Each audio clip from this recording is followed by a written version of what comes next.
अस्सलामुअलैकुम स्टूडेंट, मैं हूं मोहम्मद हसन और आप देख रहे हैं फिज़िक्स के concept with Mohammad Hasan YouTube channel. Student, आज का जो हमारा टॉपिक है, आप बिल्कुल हैरान होंगे कि सर ने अचानक से जो प्रीवियस वीडियोस चल रही थी हमारी इंट्रोडक्शन टू फिज़िक्स से अचानक से जो है ये सेकेंड ईयर पे मैं चला गया हूँ चैप्टर नंबर 12 और इलेक्ट्रोस्टैटिक्स पे। तो काफ़ी सारे स्टूडेंट की क्यूरीज थी, उनके क्वेश्चंस थे और उनका कुछ स्टूडेंट का कहना था कि सर आप जो है इलेक्ट्रोस्टैटिक्स का भी ख़ास तौर पे जो इलेक्ट्रोस्टैटिक्स में कूलम्स लॉ के ऊपर जो है वो काइंडली जो है आप उसे डिटेल में करेंगे। कूलम्स लॉ है, उसकी वेक्टोरियल फॉर्म है, फिर उसकी मीडियम है, मीडियम बिटवीन चार्जेस है, अदर देन फ्री स्पेस है। तो इस पर एक डिटेल वीडियो बनाए। तो आज की जो मेरी वीडियो है स्पेशली आप उन तमाम स्टूडेंट्स के लिए जिन्होंने जो है इसके ऊपर बात की थी। तो आज का चलिए हमारा टॉपिक है कूलम्स लॉ। अब स्टूडेंट देखें, कूलम्स लॉ जैसा कि आपको पता है कि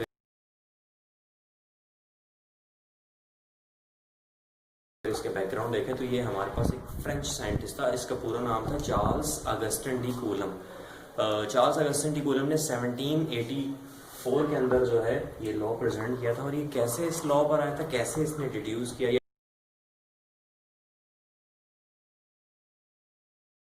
कैसे ही arrived at this law with the help of torsion balance. Torsion balance से इसने चार्ज पार्टिकल्स के दरमियान में जो है इलेक्ट्रोस्टैटिक फोर्स ऑफ रिपल्शन और अट्रैक्शन, इसका जो है वो मैग्नीट्यूड फाइंड किया था। आपको पता है इलेक्ट्रोस्टैटिक फोर्स जो है वो रिपल्सिव भी होती है और अट्रैक्टिव भी होती है, यानी कि it has got both of the properties of attraction and as well as repulsion. But before talking more on Coulomb's law, थोड़ा सा हम इलेक्ट्रोस्टैटिक्स के बारे में बात करें तो it is a branch of physics which deals with the study of charges at rest is called electrostatics. And I have uploaded my detail video on the branches of physics, और उसमें फिर आपके पास क्या था, इलेक्ट्रोस्टैटिक्स थी। तो मैं उसका लिंक जो है आपको डिस्क्रिप्शन में दे भी दूंगा, ताकि जिन स्टूडेंट्स ने वो वीडियो या वो जो लेक्चर था मेरा वो नहीं देखा तो वो भी देख लें स्टूडेंट्स।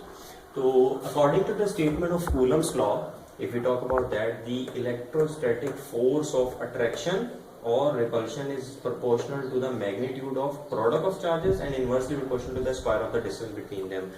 कह रहा है कि स्टेटमेंट के अकॉर्डिंग, कूलम्स लॉ की स्टेटमेंट के अकॉर्डिंग, जो दो चार्जेस हैं उनके दरमियान में फोर्स ऑफ अट्रैक्शन या रिपल्शन का जो मैग्नीट्यूड है वो डायरेक्टली प्रोपोर्शनल होता है दोनों चार्ज पार्टिकल्स के मैग्नीट्यूड की प्रोडक्ट से, और इन्वर्सली प्रोपोर्शनल होता है उनके दरमियान में जो भी डिस्टेंस है, square of the distance between, it is inversely proportional to the square of the distance between them. अब यहाँ देखें स्टूडेंट्स आप, ये हमारे पास दो चार्जेस हैं, कोई भी Q1 एंड Q2, ठीक है। Q1 इस पे फोर्स लगा रहा है, Q2 इस पे फोर्स लगा रहा है, इनके दरमियान में जो डिस्टेंस है वो R है, और ये सेंटर से यहाँ तक का डिस्टेंस होगा, यहाँ से यहाँ तक का R होगा आपके पास, ठीक है। तो अगर आप मैथमेटिकली स्टेटमेंट को कूलम्स लॉ की देखें तो F is directly proportional to Q1 Q2 and F is also inversely proportional to 1 over R square, यानी कि square of the distance between them. So by combining equation number 1 and 2, ये equation 1 और 2 को जब हमने कंबाइन किया तो equation बन गई F is proportional to Q1 Q2 over R square, okay.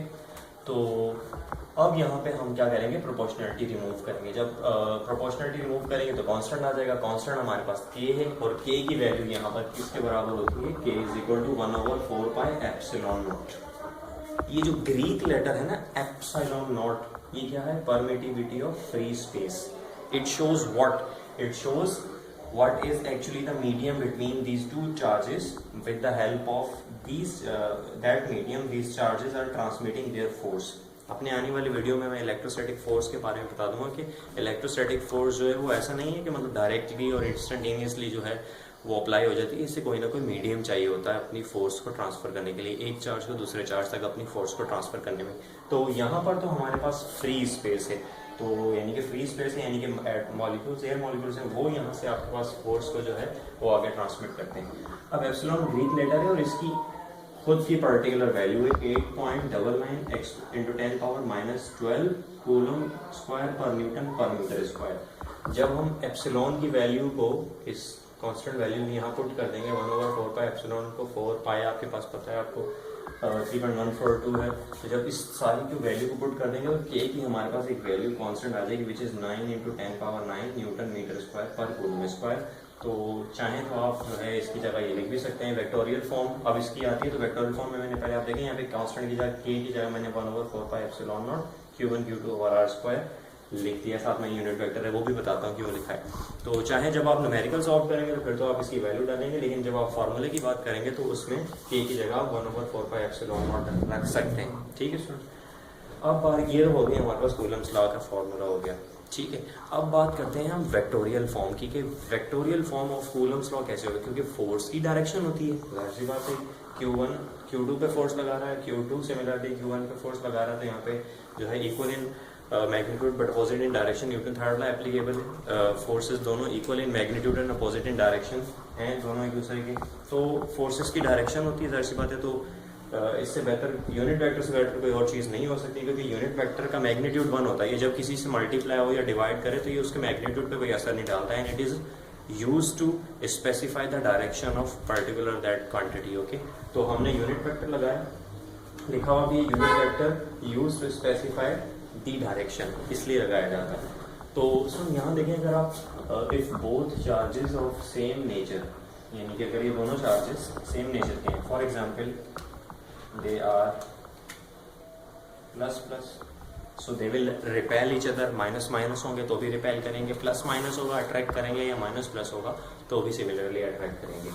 तो then the force will be repulsive, yes it's true, अगर दोनों चार्जेस सेम नेचर के हैं तो फोर्स रिपल्सिव होगी। तो अगर by using unit vector F21, इसका मतलब क्या है, 1 के ऊपर जो है वो 2 के ऊपर 1 जो है वो फोर्स लगा रहा है, तो 1/4πε0 Q1 Q2 और R² R21। समझ आ रही बात, ये क्या शो कर रहा है आपके पास, फोर्स ऑन चार्ज Q2 के ऊपर जो Q1 फोर्स लगा रहा है वो इस तरह से आप लिख सकते हैं, ये यूनिट वेक्टर है आपके पास, तो ये वेक्टोरियल फॉर्म होगी। अब अगर आपके पास चार्जेस सेम नहीं है, यानी कि ये अनलाइक चार्जेस हैं, तो if the force is attractive, वो इसी सूरत में होगी जब चार्जेस जो हैं वो अनलाइक होंगे, एक प्लस होगा और एक आपके पास माइनस होगा इस तरह से। तो फिर आपका फार्मूला क्या हो जाएगा, F12। इसका मतलब क्या है, आपके पास 2 के ऊपर जो है आप पहले हमारे पास था फोर्स ऑन चार्ज 2 पे 1 लगा रहा था, अब चार्ज 2 किस पे लगा रहा है, 1 के ऊपर फोर्स लगा रहा है, F12 is equal to 1/4πε0 Q1 Q2 और R² और R12 ये यूनिट वेक्टर लग गया। तो स्टूडेंट्स ये तो हो गई हमारे पास वेक्टोरियल फॉर्म भी हो गई इसके कूलम्स लॉ की, कि कैसे जो है इसकी वेक्टोरियल फॉर्म को लिखा जाएगा। अब जो थर्ड इंपॉर्टेंट थिंग है वो ये है कि if the medium between the charges is other than the free space, then what will happen. तो मैं आपको ये बताऊं कि जो फोर्स होगी वो 1/ε0 r टाइम्स डिक्रीज हो जाएगी। अब एप्सिलॉन r क्या है, ये रिलेटिव परमिटिविटी है। ठीक है स्टूडेंट्स, कह रहा है if the medium is other than free space then electrostatic force is decrease by 1/ε0 r times, where epsilon r is the relative permittivity. तो फॉर्मूला अगर आप यहाँ देखें, F prime is equal to F/ε0r। अब ये F क्या है, coulomb force का फार्मूला है आपके पास, तो आपने 1/ε0r को अलग कर दिया, मल्टीप्लाई 1/4πε0 Q1 Q2 और R² साथ में यूनिट वेक्टर, ये सारा इससे मल्टीप्लाई हो जाएगा, इक्वेशन आ जाएगी 1/4πε0 मल्टीप्लाई बाय Q1 Q2 और R²। यहाँ पे मैंने फार्मूला लिखा है epsilon is equal to ε0r times the ε0। तो ये रिलेटिव परमिटिविटी का फार्मूला है, मैंने इसकी जगह पुट कर दिया, क्योंकि यहाँ एप्सिलॉन नॉट और एप्सिलॉन r लिखा है, तो आप इसकी जगह एप्सिलॉन लिख सकते हैं। तो फार्मूला हो जाएगा F prime is equal to 1/4πε Q1 Q2 over R²। तो ये हमारे पास क्या आ गया है, अगर मीडियम जो है अदर देन फ्री स्पेस है तो उसका फार्मूला आ गया। और ये रिलेटिव परमिटिविटी का फार्मूला भी बताया कि it is the ratio of permittivity to the permittivity of free space. याद रखिएगा, रिलेटिव परमिटिविटी का कोई यूनिट नहीं है, क्यों, क्योंकि ये सेम क्वांटिटीज का जो है वो आपके पास क्या है, रेशियो है। तो सेम क्वांटिटीज के रेशियो का जो ना यूनिट होता है और ना ही उसकी कोई डायमेंशन होती है।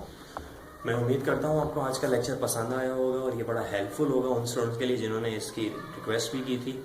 और थैंक यू। ऐसे ही आप लोग जो है, जो भी आप लोगों को टॉपिक ऐसा है कि जो समझ में नहीं आता, आप उसकी रिक्वेस्ट कर दिया करें, बता दिया करें, कमेंट करें, लाइक सब्सक्राइब करें मेरे चैनल को। अगर अभी तक नहीं सब्सक्राइब किया, मेरे चैनल का नाम जैसे मैंने शुरू में बताया फिजिक्स के कॉन्सेप्ट विद मोहम्मद हसन है, और इसका भी लिंक, चैनल का लिंक मैं अगेन जो है वो डिस्क्रिप्शन में दे दूंगा। Thank you very much.